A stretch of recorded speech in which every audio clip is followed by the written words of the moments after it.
What's good, YouTube? It's your boy Live, and I'm back here with episode 35, Ark Survival Evolved. Now, I got this Bloodstalker here, and I'm doing a masterclass video. I'm hoping to just bridge the gap for all you guys that are intimidated by this thing or just don't know how to use it. A lot of people tell me that they just don't like it because it seems a little complicated, and I think that is a pretty easy dino to use once you get the hang of it. All right, so I'm gonna try to explain all the controls that I personally know. I might be missing a few. If I am missing any, just put it in the comment section and I will pin it for this video. If I leave anything out, you know, you're free to leave a comment and just let me know, like, yo Blaze, you missed this, you missed that. But for the most part, I'm gonna give you guys the full breakdown of this Bloodstalker. All right, now my Bloodstalker is very bloody right now, and I'm gonna start off by explaining when you are riding the Bloodstalker, if it goes under, I think 40% of its health, it will start eating you. So I truly recommend, if you're bored and you're just sitting on the game doing nothing, just make blood packs. All right, get a syringe and keep blood packs in the fridge, and always keep a 40-30 blood pack stack on you while you run around with this Bloodstalker. It will make a big difference. So when you on the Bloodstalker, right, once you click in the left joystick, that's when you start sprinting. All right, just in case you're trying to figure out how you sprint with the Bloodstalker, it doesn't sprint backwards, it only walks slow backwards. But if you're going forward, the left joystick makes it sprint. All right, now there's a problem with that as far as foundations. If you have it in sprint mode and it's foundations all the way around, it kind of glitches the Bloodstalker. So really don't sprint when there's foundations on the floor. Like, you know, if you in PvP, you know they have foundation spam. Don't sprint over those because you'll keep getting stuck. Walk normal over those and you'll be just fine. All right, so simple controls and things I want you guys to think about when you're on the spider. You need to have that right joystick on a swivel. All right, you need to always be looking around you, because when you are on the battlefield with this spider, Quetzals and dragons will target you. They will pick you because they understand the crowd control power that you possess. All right, so keep that right trigger always on a swivel, looking around. All right, and always have different areas that you can latch onto. Right trigger latches onto that. You can pop yourself up, and you can hold the A button just to stay up there as well. All right, once you lock in, you hold the A button, you just up there. All right, and you can crawl and walk along this structure. And the beauty about this is you can't really latch on to anything else. Like, you can't pull yourself off of this. Like, you see how the circles is yellow? That means I can't physically latch onto that wall over there. I'm spamming right trigger, it won't happen. But let's say a flyer comes by here and he comes flying through here, I can latch onto the rider. It will pop up and give you the attack mode to pull him off of that tame. All right, that's one of the cool things about the spider, is being able to fly up to something and latch onto it. So here it goes again. Right trigger latches up, hold A, and it's supposed to be smooth. Sometimes it lags, but you hold A and boom, you latch on, and you get the little thing at the top right. It looks like a Rex foot. When you see that, that means you are attached to something and you can move around on this. You can access weapons on this. You can do a lot from this. All right, so think about that when you're on the spider. Now when you're jumping down, I do recommend always throwing out your parachute and coming down slow so you can see what's going on. The right bumper when you're on the floor goes into first person. First person is extremely beautiful when you're on the ground and you have a lot of ground people running around. I like first person a lot. I do recommend third person if you're trying to pick a tame.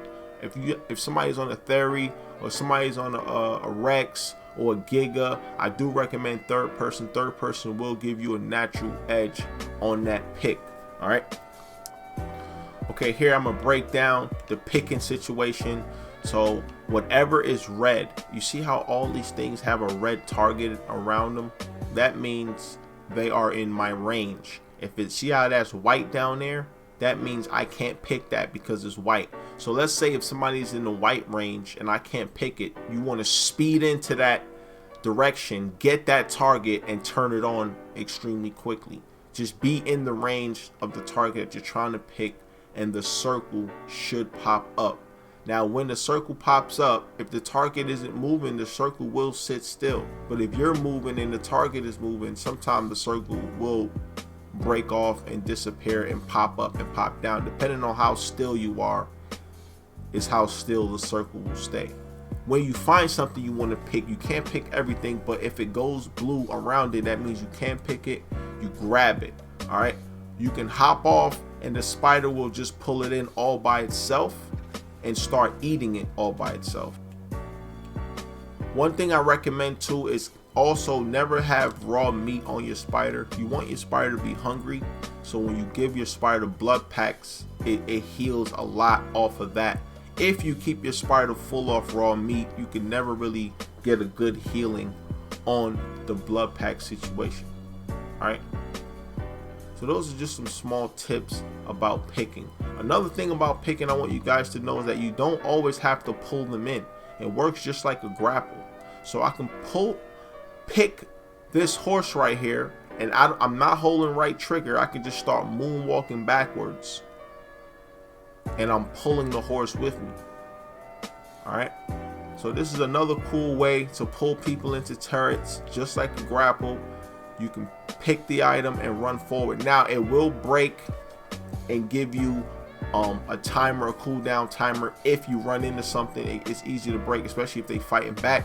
But once that cooldown timer is gone, a few seconds after, it will go red and you can pick the target again. The cooldown timer is very annoying because it takes a while to pop back up.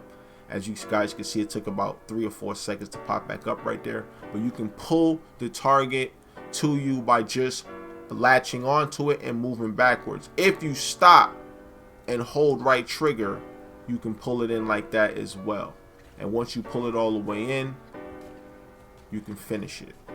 All right, and once you get that timer at the top, remember it says 7.5 seconds, but really it's like 12 seconds before you can actually latch on to something again. So if you're ever trying to fly up real high in the air, you can pick the highest point of a tree or anything, hit A on it, and as soon as you get to the top of it, double tap A and he'll do that cool flip. And you can just look around, press A and tap A really by holding the right bumper. So I want to talk to you guys about the water. Water is one of the most OP places for the Bloodstalker. As you guys can see, it gets to walk on water. Little Ingram at the top right. It's pretty dope that they made a dino that can sprint on water like this. When you take the sprint button off, this is how slow it goes, so it's not that quick. I do recommend using this Bloodstalker on the water to take advantage of guys trying to swim away. All of those red targets down there are targets that you can grab. If you're outside the water, you can just pull up, see a target right here, put your cursor. I do recommend not doing it in sprint mode so you can turn around better. Put your cursor there and grab the target straight out the water. It's pretty cool, man. I do recommend, again, using this Bloodstalker on the water. When you hit sprint, it will go very fast. You can latch on to objects and sprint across the water even faster. Yeah, so this is the Bloodstalker on water. So I hope this video helped you guys learn the mechanics of the spider a little bit better. Definitely leave a like and subscribe if this helped you. Hopefully I can make more videos like this. We'll set a goal of like 100 likes. If we can get that, I'll put out way more tutorial type videos for the tames that I use, man. It's your boy Live, back here with another video tomorrow. Gone. So here we have it, guys. Blazes Live merch is here. Make sure you check out the website in the description to see all the products we have designed. We have so much more products to design. We got a little bit of everything: pillows, cell phone cases for iPhone and Samsung, stickers, shirts, leggings for your females, hoodies, The hoodies is absolutely amazing, guys. My personal favorite will be the red hoodie. You will see me rocking this real soon. Blazers Live merch is so fire, man. If you want to purchase one of these hoodies, just add this to cart, proceed to checkout. Once you get the checkout, please do not forget to click on I have promo code, type in Blaze419, and you will get a big discount. Appreciate everybody that's been supporting me. Let's go.